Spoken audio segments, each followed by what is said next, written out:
Bonjour à toutes et à tous. Pardonnez mon léger retard.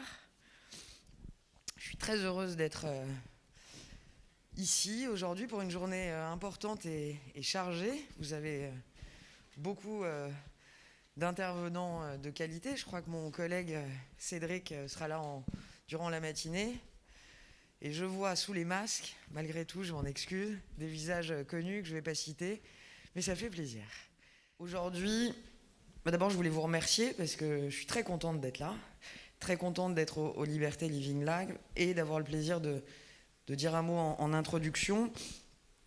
Réconcilier l'économie et le social, réconcilier l'impact économique et l'impact social, c'est le cœur même, le sens même de ma nomination, de mon mandat en tant que secrétaire d'État à l'économie sociale, solidaire et responsable. Le responsable n'étant rien cosmétique, il a fait l'objet de longs échanges. J'y ai tenu énormément lorsque j'ai eu le plaisir de savoir que ça allait peut-être se passer. Et c'est aussi quelque chose qui nous unit aujourd'hui. Je ne vous cache pas, et je vous le dis, j'ai même poussé l'idée à l'époque, au printemps et à l'été, que ce secrétariat d'État soit un secrétariat d'État à l'impact. Mais on ne va pas se mentir, le concept n'est pas encore, même s'il est de plus en plus déployé, il n'est pas encore assez connu, je crois, du grand public. Et c'est ce qui doit nous réunir, nous rassembler. En tout cas, c'est à ça que je mets toute mon énergie dans les prochains mois. Dans la période qu'on traverse, je crois que c'est une opportunité incommensurable aussi pour redonner peut-être du sens à l'économie. C'est difficile et le politique se doit d'y être extrêmement vigilant, je crois. C'est difficile de prétendre donner du sens avec des mots qui ne seraient pas compris de tous. Donc, l'économie sociale et solidaire, dont la France a une tradition, faut-il le rappeler, depuis post-Seconde Guerre mondiale, mais même avant, on ne le sait pas assez, on est un grand pays de l'économie sociale. Je ne sais pas si vous le savez. La première épicerie solidaire, vous connaissez forcément ce que c'est, a été créée en 1835, je crois, à Lyon, j'en suis même sûr. On est un pays qui a plus d'un siècle, un siècle et demi de pratique et d'intérêt pour l'économie sociale solidaire. Elle est connue, elle est vivante, vous le savez, 10% du PIB, 12% de l'emploi, jusqu'à 23% dans certaines régions. J'étais en Bretagne, dans le Morbihan précisément, en déplacement il y a quelques semaines. Par exemple, en Bretagne, c'est 23% de l'emploi salarié. C'est loin d'être anodin, c'est connu, c'est pratiqué par les citoyens, apprécié. L'économie responsable l'est de plus en plus. La responsabilisation du capitalisme est aujourd'hui quasiment tous les jours dans les médias, dans les magazines. On promeut des pratiques, des modèles, des exemples. Et je crois que c'était un peu mieux identifié que l'impact. C'est pour ça qu'on s'est arrêté sur ce mot social, solidaire et responsable. Et pourtant, l'impact, c'est ce qui s'approche, je crois, le mieux de ce qu'on recherche ici tous ensemble. Considérer les effets d'une activité non pas seulement à l'aune de l'économie, de la lucrativité, mais aussi de l'écologie et du social. C'est ça l'économie sociale et solidaire, et plus largement l'économie responsable. Toujours important, moi j'aime pas me fendre de mots, j'étais vendredi, comme toutes les semaines, je me déplace parce que l'économie sociale, solidaire et responsable est très vivante dans nos territoires. On est ici dans cette ville de Paris dont j'ai été élu d'ailleurs, mais l'ESS, elle vit partout sur les territoires. Dans le Nord, j'étais dans le Saint-Quentinois vendredi, chantier d'insertion de femmes et d'hommes. Il y avait beaucoup plus de femmes qui ont connu des traversées du désert professionnelles, qui ont eu beaucoup d'enfants et qui ont perdu ou une formation ou leur activité. 6 activités au sein d'un même chantier d'insertion qui allaient à la fois de la couture, du repassage, au maraîchage. Quasiment 60% des femmes et des hommes qui étaient dans ce chantier d'insertion avaient ce qu'on appelle, avec un langage un peu techno, une reconversion vers l'emploi dynamique. Dit plus simplement, sortaient de ce chantier d'insertion après 1 an avec soit une formation qualifiante, soit un emploi CDD, CDI. Quand je dis ça, c'est que, et j'ai essayé de le promouvoir dans le Nord notamment, je ne crois absolument pas que l'économie, la rentabilité, la performance aussi, soit étrangère au concept d'économie sociale et solidaire, bien au contraire. La seule spécificité, c'est que ça n'est pas le seul objectif que se fixent les acteurs et les praticiens de l'économie sociale et solidaire. C'est un des objectifs, mais ça n'est pas le seul. L'enjeu, et je vais quand même pas me refuser le plaisir, même de bon matin pluvieux, de me référer sur ce point qu'on partage tous, on connaît tous Max Weber, je pense, l'éthique de responsabilité. Voilà, pour Max Weber, et pour moi au quotidien, c'est d'agir aujourd'hui selon les conséquences de ses actes, demain. L'économie responsable, c'est quelque part l'économie des conséquences, l'économie de toutes les conséquences, l'économie des empreintes. On parle d'impact, j'aime bien le mot empreinte aussi, parce que ça laisse entendre que l'humain laisse, on parle souvent d'empreinte environnementale, une empreinte environnementale, mais aussi une empreinte sociale, une empreinte solidaire. L'économie responsable, c'est donc pour moi l'économie de toutes les conséquences, celle des entreprises et des acteurs économiques plus largement, qui pensent leur activité bien au-delà du seul profit. C'est un chantier que le gouvernement a ouvert depuis le début du quinquennat, depuis 2017, et la plupart d'entre vous ont été, je crois, aux premières loges pour le constater, et souvent, je vous en remercie, pour y participer. Je pense notamment aux 2 vecteurs essentiels que nous avons promus, et je n'ai pas ménagé mes efforts, à la fois sur la raison d'être, et aujourd'hui, sur la finance responsable, et plus largement aussi la finance à impact. La raison d'être, et avec elle les sociétés à mission, les fondations d'actionnaires, ce sont des outils, ce sont des structures que nous avons proposées aux entreprises avec la loi Pacte. C'était impossible, me disait-on, en 2017, et c'est pour ça qu'on l'a fait. Et on a aujourd'hui un intérêt, une attention, un fourmillement d'initiatives, beaucoup d'entreprises qui s'intéressent, et plus que s'intéresser, mettent en œuvre la raison d'être. J'encourage celles et ceux qui ont déjà passé ce cap à ne pas s'arrêter en si bon chemin et à passer à l'étape de l'entreprise à mission. L'entreprise à mission qui est fortement engageante et qui est pour moi particulièrement pertinente parce qu'elle n'est pas seule dans sa démarche et parce qu'elle confie aux parties prenantes, mais aussi à des acteurs extérieurs qui viennent vérifier que la mission est bel et bien menée dans l'entreprise. C'est vraiment une approche qui est plus ouverte et qui est aussi en contrôle, parce qu'il faut contrôler que la mission mise en objectif est réellement pratiquée. Le cas échéant, vous savez comme moi, et je crois que vous êtes tous sensibles à ces sujets-là, que nous louperons le virage des entreprises à mission si la mission est une mission d'apparence, une mission d'apparat. Et pour ça, sans rentrer dans les détails, c'est écrit dans la loi et dans ses décrets, il y a à la fois en interne avec les salariés qui sont les mieux placés peut-être pour contrôler que la mission est authentiquement menée, mais aussi des organes extérieurs qui ont vocation à vérifier de façon sérieuse que la mission est menée à bien. Ces structures, c'est une étape essentielle, fondamentale, sont des outils quelque part, mais la structure, c'est comme toujours, elle n'est rien, elle ne se déploie pas si elle n'a pas les moyens véritablement de se développer. Et c'est pour ça que dans la droite ligne de la loi Pacte, que j'ai eu l'honneur de porter et de présider au Parlement pendant 2 ans, j'ai voulu proposer au gouvernement d'aller plus loin. Et avec ce secrétariat d'État à l'économie sociale, solidaire et responsable, de travailler aussi sur la finance responsable, un travail qui a également été amorcé avec la loi Pacte, qui a initié, vous le savez, ça paraît technique, mais c'est absolument fondamental, le fléchage d'une partie de l'assurance vie des Français vers des produits écologiques, sociaux, solidaires. L'enjeu, et c'est celui, je crois, qui est au cœur de vos échanges ce matin, c'est d'aller bien au-delà d'une simple rentabilité économique de court terme, pour que cette rentabilité, elle soit aussi utile, elle soit aussi contributive. Alors comment on fait pour lier les deux ? Je ne vais pas trahir un secret, et vous le voyez au quotidien, j'imagine qu'il est encore aujourd'hui trop souvent plus rentable pour une entreprise d'acheter et de vendre du jetable, du polluant, que d'investir dans le durable ou le propre.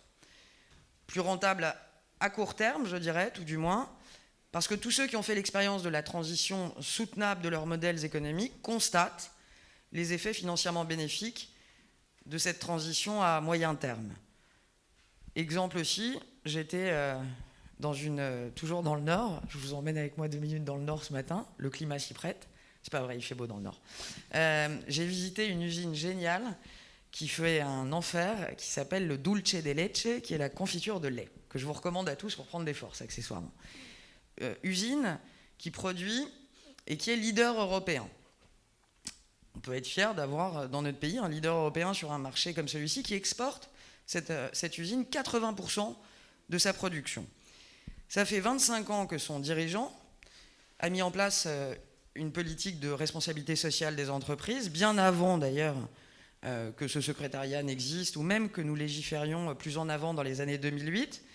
Et aujourd'hui, il me disait, c'est simple, sur le marché européen, je vends plus parce que je suis durable. Durable dans mes pratiques, durable dans mon conditionnement, durable dans la production, avec du sucre local, avec des produits locaux, du lait évidemment local qui vient de la région, durable et responsable en matière de management. Et il m'expliquait qu'il avait gagné, pour être très prosaïque, des parts de marché sur le marché européen parce qu'il avait eu cette intuition et qu'il avait mis en place, par le biais notamment de labels comme celui de label PME+, il avait mis en place une véritable pratique de RSE. Ce que je veux dire avec force ce matin, et j'y crois vraiment, dur comme fer, je crois qu'aujourd'hui, si on veut être, et je ne me fends pas de mots, et l'implication est lourde, si on veut être rentable, et ça va être le cas pour l'ensemble des entreprises dans les années qui viennent, et pas uniquement les grandes ou les ETI, il faut être durable. C'est une question certes de morale et je pense et d'implication aussi de nos activités, d'empreinte, mais c'est aussi une question de compétitivité. Même si c'est en train de changer et même si de plus en plus ces pratiques responsables se déploient, d'ailleurs souvent dans un intérêt à la fois d'attractivité pour attirer des talents, parce que nos jeunes, vous le savez, n'ont plus envie d'aller donner de leur temps et leur vie à des activités, je dirais, irresponsables, mais aussi pour des raisons d'attente, de consommation, de mutation du marché. Aujourd'hui, on est en plein changement, à un moment charnière, et incontestablement, nos vies, nos pratiques et notre économie sont encore trop dominées par le court terme, voire le très court terme. On peut le regretter. Moi, j'aime pas trop les regrets. Je préfère essayer d'agir modestement pour essayer de changer avec les acteurs économiques cet état de fait. C'est ce qu'on a commencé à faire avec les contrats à impact que j'ai relancés, que j'ai modernisés, simplifiés durant l'été. Un dispositif innovant où des investisseurs privés sont incités à financer des projets écologiques, sociaux, solidaires. Et c'est assez simple. Si ces projets atteignent leurs objectifs environnementaux, sociaux, solidaires, alors les investisseurs sont remboursés par l'État, parfois même avec un intérêt si l'impact écologique, social, solidaire est supérieur à la performance qui était attendue. C'est une petite révolution dans le sens propre du terme révolution, dans notre approche d'abord du rôle de l'État, qui admet enfin qu'il est parfois trop gros pour adresser des problématiques qui sont locales et sur lesquelles les acteurs de terrain, les régions, les départements, les acteurs associatifs, les entreprises sont parfois plus légitimes et plus expérimentés pour mener ce type d'action à impact. Mais c'est aussi une révolution dans notre approche de la transition écologique et sociale. On dépasse, et c'est aussi une façon de témoigner de la confiance, en tout cas que j'ai moi et que Bruno Le Maire a dans cette économie, on dépasse la logique de la seule subvention pour garantir l'efficacité des solutions qui sont mises en place et nous injectons de nouveaux moyens financiers, ceux du secteur privé, ceux qui financent la vie en général, au service de ces missions qui ont pour objectif d'avoir un impact écologique, social et solidaire. Alors oui, quand j'ai relancé ça cet été, en échangeant beaucoup avec les acteurs de l'écosystème, on m'a dit « Oui, mais c'est quand même un peu gênant, c'est une forme de, entre guillemets, financiarisation de l'économie sociale et solidaire. » Alors, je me rends bien compte de tous les sous-entendus que contient ce verbe. Et je vais être très clair, l'idée n'est absolument pas de financiariser l'ESS.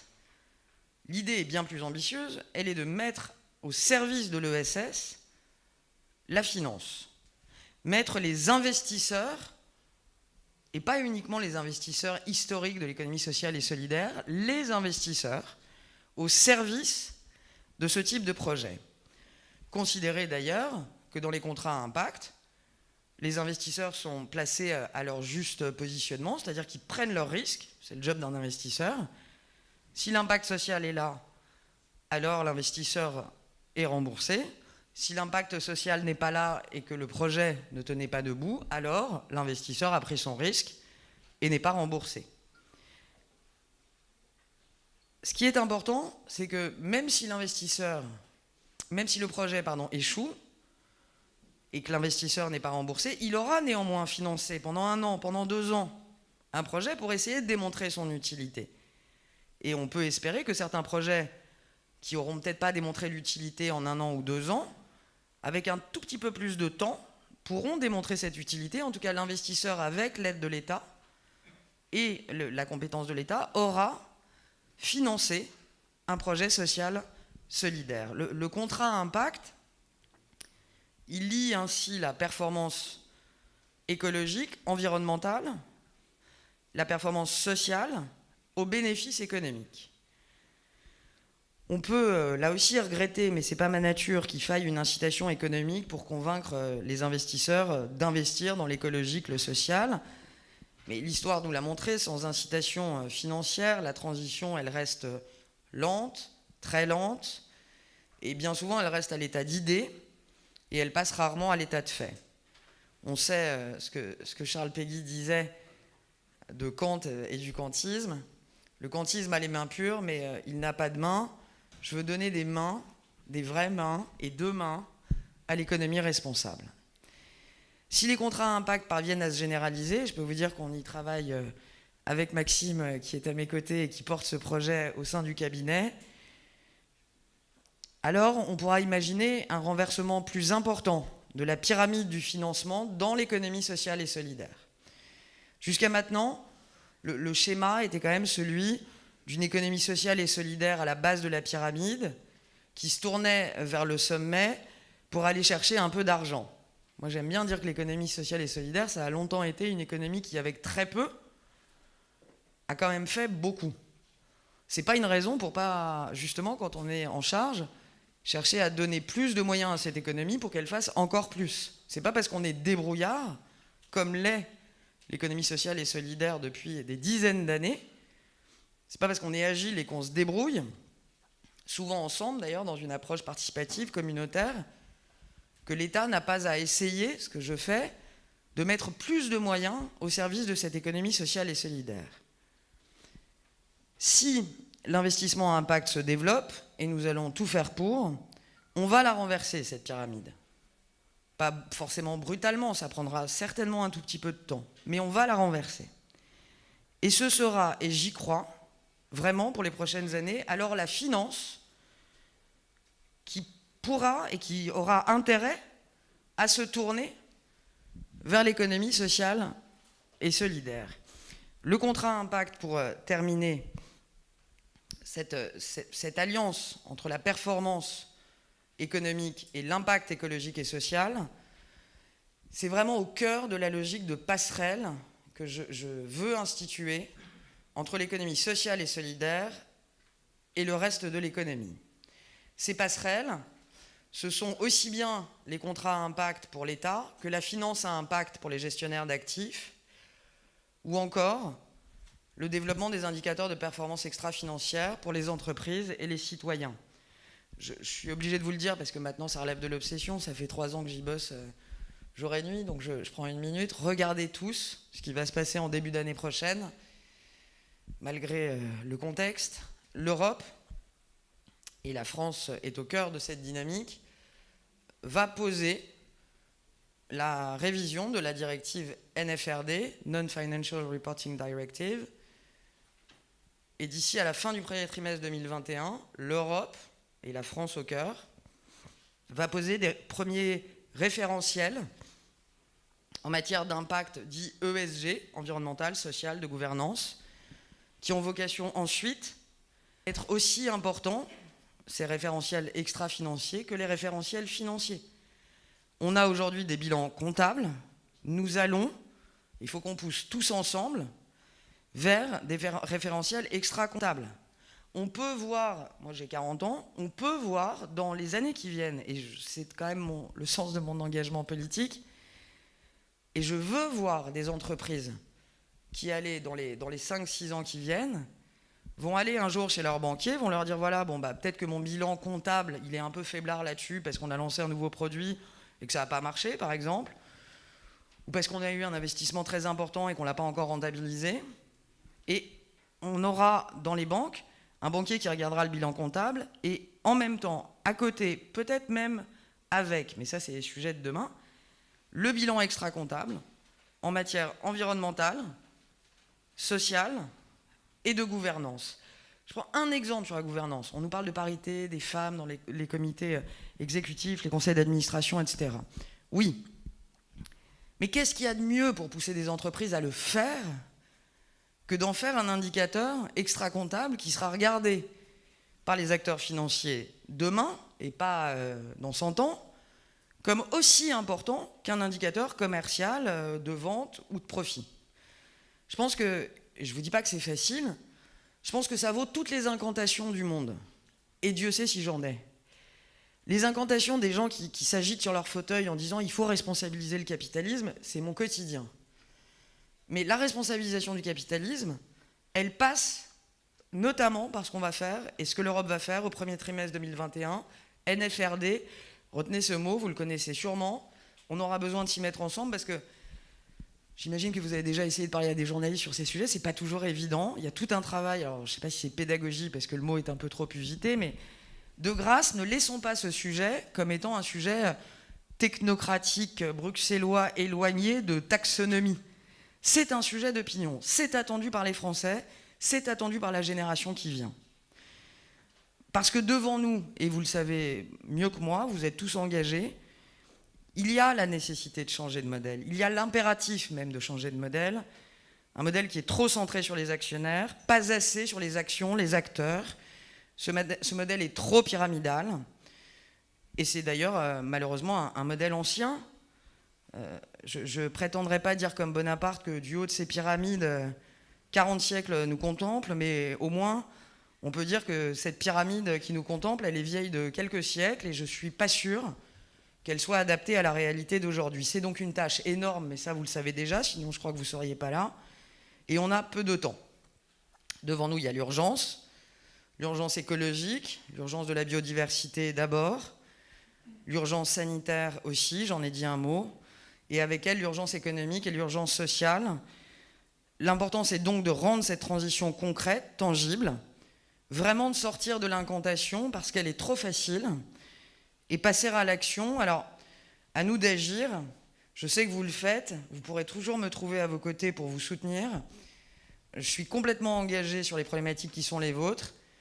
Et c'est à nous de bouger ensemble cette pyramide et d'en créer possiblement une nouvelle. Je vous remercie et pardon si j'ai été un peu longue.